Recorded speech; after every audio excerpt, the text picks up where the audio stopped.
local artist who went from creating amazing works for Rookwood Pottery to creating his own style as a modernist painter. And the work of Jens Jensen is currently on display at Cincinnati Art Galleries. And here to tell us about this multi-talented artist from the past is the owner of Cincinnati Art Galleries, David Hausrath.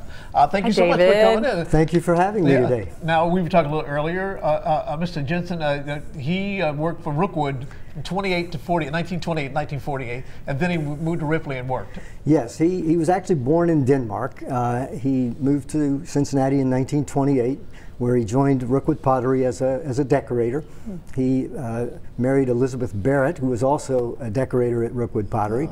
When the pottery closed in 1948, he and Elizabeth moved to a house near Ripley, Ohio, where he really dedicated himself to his real passion, which was painting. Well, you brought in a couple of his works, one from Rookwood Pottery and one where he painted on a piece of stone. What can you tell us about his time with Rookwood and his style? Yes, he was different. He was a brilliant man, very much ahead of his time, very avant-garde in his work.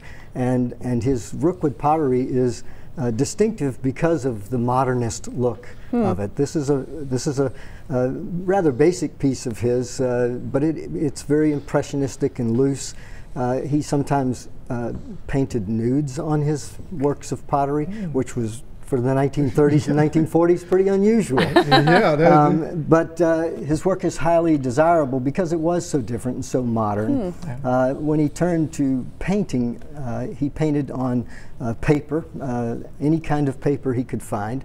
And when he ran out of paper, he would go out and find a rock, and if it inspired him, he would paint something. And this is called Bearded Man. And it is literally just a painting on a rock. Wow. Now, I think we have some pictures of his modernist work there. Oh, wow. Look at how the color just pops off of that. With somebody looking at this, who has a trained eye, I guess you would have to know that this is the same guy who painted these flowers on the Rookwood pottery. Yes, he was, as you can see, he was influenced by Picasso. Yes.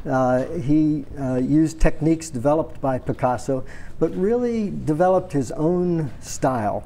This is called Guitar and Fruit. Oh, that's beautiful. It is representational in that you can see there is a guitar and there is fruit, but it's also very abstract.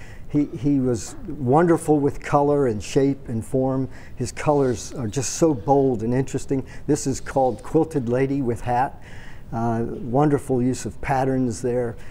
His work makes a statement. And he didn't go to his own exhibits, did he? He didn't. He was intensely introverted. Isn't that interesting? Yes. But his work is so bold for someone who is introverted. And Cincinnati Art Galleries has the work of Jens Jensen on display now through March 3rd. And if you want more information about the gallery, just go to local12.com and click the Get It link. That was fascinating, David. Thank you very much for having me. Thank you.